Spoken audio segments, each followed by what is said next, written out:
Plan zhvillimor është e shkruar që Pozhoroni është zonë urbane, Vitinja po na ka dalë edhe Gjylekari.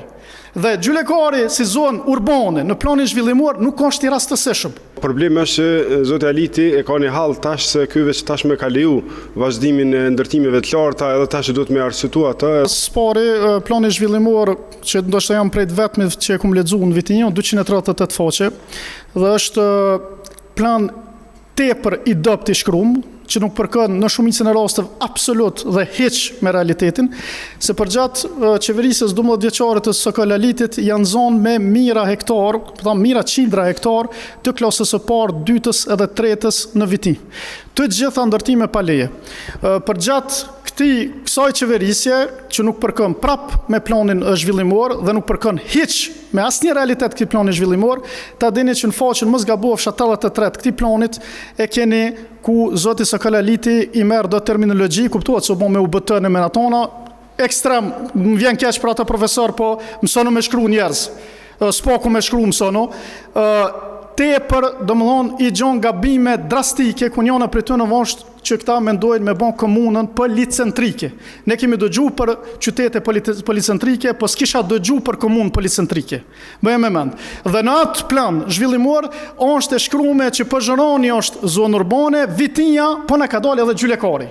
Dhe Gjylekari si zonë urbane në planin zhvillimor nuk është i rastësishëm. Sepse qytetarët mendojnë që është rastësishëm, por nuk ka. Është për me arsyetu kontrabandën e tokave bujqësore të zotit SKL Aliti.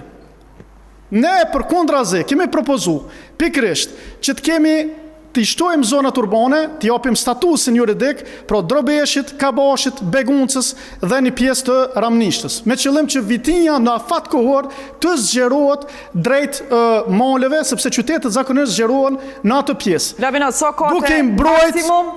Plani zhvillimor, Komune Vitijës ka pas edhe 2012, po tash është plani më i ri që është miratuar në janar të këtij viti dhe plani zhvillimor mendoj që ekspertat që e kanë bën, grupa e madhe e njerëzve që janë kyç në këtë plan që është ka një kohë gjatë prej drejtorisë urbanizmit e prej gjithë aktorëve që kanë punuar, që ka qenë domosdoshmëraktues UBT-ja, unë mendoj që është një plan që mund të jetë i mirë nëse me asnjë profesionist urbanistik që mund të plasmi shumë, mirë po domethënë unë si antar i kuvendit, sekretari i kuvendit, kam marrë pjesë në gjitha debatit, pothuajse, edhe në përfshat edhe pjesën tjetër dhe kemi kontaktuar me qytetarë dhe kemi marrë përgjithësi pjesën e interesave të qytetarëve se ka orientuar më shumë edhe shtrirja bizneset edhe ndërtimi kështu me radhë. Puna e ndërtimit e të qytetit, më mendoj që do të më qenë punë e ekspertëve, se plani zhvillimor që është bërë tash, por pse edhe harta zonale nuk janë bën për ekspertëve të duan.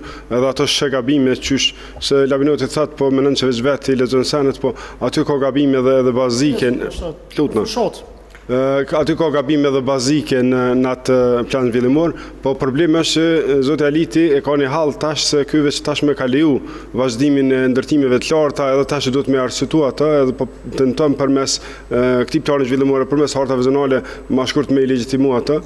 Sa ato veç janë fakte në realitet, bili është ngutë edhe me dhonjën ose me lejimin e fillimit shumë ndërtimeve tash kove të funit. Harta zonale janë instrument zbatues i planit zhvillimor komunal.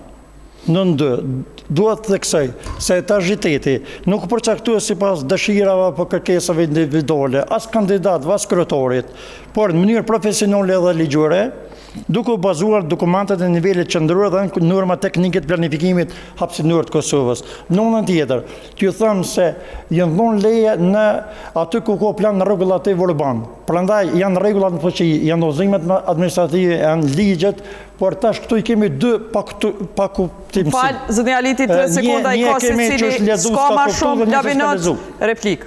Po vjen mirë që po lexon zoti SKL Aliti, kryetar 12 vjet, nuk e din këto gjona përmendsh. Thotë që më pas mirë me to.